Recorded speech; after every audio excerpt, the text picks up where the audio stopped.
এই যে ভিডিওটা দেখতে পাচ্ছেন, এই যে মোটরসাইকেল, এটি একটা বড় দুর্ঘটনার মাধ্যমে যে ব্যক্তিটির চালক তার মৃত্যু ঘটেছে। তো এই বিষয়ে ভিডিওটা দেওয়ার উদ্দেশ্য হলো যে দেখুন মানে আমাদের জীবনটা কিরকম, যে আমরা যে এই এত বিলাসিতা করি বা এত যে অর্থ সম্পদ, বাড়ি গাড়ি, ব্যাংক ব্যালেন্স, কার জন্য করছি, কিসের জন্য করছি? যে দেহটা মুহূর্তে চলে যেতে পারে, মুহূর্তের ভিতরে। এই যে ব্যক্তিটি যে দুর্ঘটনার মাধ্যমে মৃত্যু হয়েছে, সেও কখনো ভাবে নাই তারও হয়তো এই পরিবার, আত্মীয় স্বজন, বন্ধু বান্ধব আছে। কিন্তু আমরা একটা জিনিস জানি, মৃত্যু হবে, কিন্তু মৃত্যুর জন্য আমরা প্রস্তুতি নেই না। অনেকেই প্রশ্ন করে যে আমি জীবনে কেন সুখী নেই, আমি কেন দুঃখে আছি। এই জগৎটা হচ্ছে দুঃখের, এখানে কেউ সুখী হতে পারবে না, ঠিক আছে?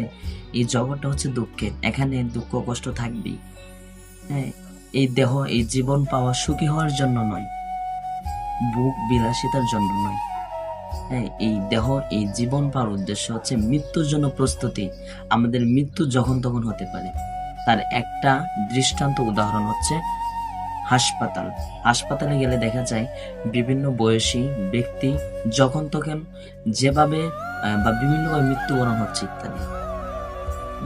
এ বিষয়ে ছিল প্রপাত একটা কথা বলেছেন যে যে আমাদের জীবনে এমন একটা সময় আসবে, এমন একটা জ্বর আসবে, কাল বৈশাখী জ্বর, যেটা হচ্ছে মৃত্যুরূপী।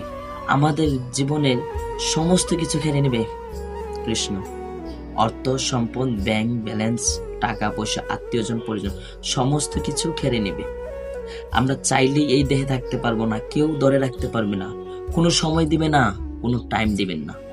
তখন বুঝতে পারবো যে সময়ের কত মূল্য। কোনো সময় কোনো চান্স নেই, একদম যে মুহূর্তের ভিতরে এই যে দেহের যে প্রাণটা কেড়ে নেবে কৃষ্ণ। তাই সেই জন্য প্রস্তুতি নেওয়া উচিত, খুব তাড়াতাড়ি ধর্মপথ অবলম্বন করা উচিত। আমাদের জীবনে একটা দিন যাচ্ছে, একটা সময় যাচ্ছে, মানে মৃত্যু আরো কাছে আসতেছে। তাই সেই জন্য প্রস্তুতি নেওয়া দরকার, কিভাবে আমরা কৃষ্ণ সেবায় ভালোভাবে নিজেকে নিযুক্ত করতে পারি। হরে কৃষ্ণ, সকলে ভালো থাকুন। জয় শিল প্রভুপাদ। হরি বল।